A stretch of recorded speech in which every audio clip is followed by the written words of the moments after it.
Batgirl's biggest weakness might be a Warner Bros. Boardroom. The DC Expanded Universe is the Batman and Superman-led iteration of Warner Bros.' answer to the behemoth known as the Marvel Cinematic Universe. Since the MCU started to take off, the DCEU struggled to keep pace, and even rushed out a team-up movie before all of its members received their own standalone film.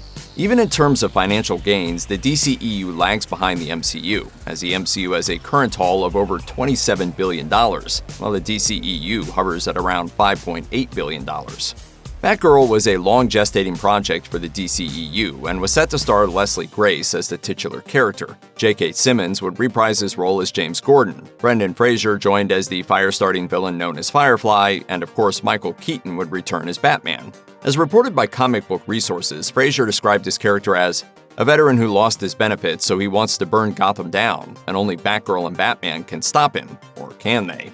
Unfortunately, the New York Post notes that Batgirl, despite being nearly finished, has been scrapped entirely by Warner Bros.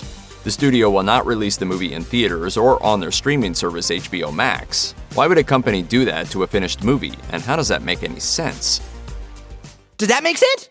Ladies and gentlemen, I am not making any sense! None of this makes sense! As reported by Variety, it seems as if the production budget of Batgirl was originally around $75 million, but ballooned to around $90 million due to protocols brought on by the pandemic. Batgirl was created with streaming in mind, and the decision was made by Jason Kilar and Ann Sarnoff, both of whom had immense power at the direction of the company before the Warner Bros. And Discovery merger. Kilar was the one responsible for the decision to release an entire year's worth of theatrical releases on HBO Max. But it seems like the new powers that be have decided to refocus back on movies that released first in theaters and later on the streaming service.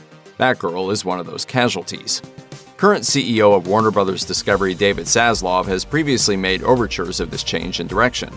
Several sources have said that Batgirl is in a rather unique position as being too small scale for a full-fledged movie release, but too big for a television show. It would have cost Warner Bros. Discovery way more money to effectively market Batgirl. This means that the company will simply write off Batgirl as a business loss, which will help them recover some of the money already sunk into the film. It also means that they are prevented from monetizing Batgirl in any form. Needless to say, it seems like the accountants will be busy over Warner Bros. Discovery as they mitigate the unceremonious fate of Batgirl.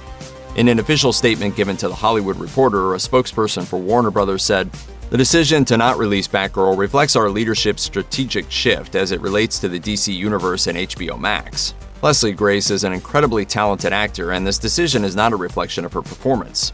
We are incredibly grateful to the filmmakers of Batgirl, and we hope to collaborate with everyone again in the near future."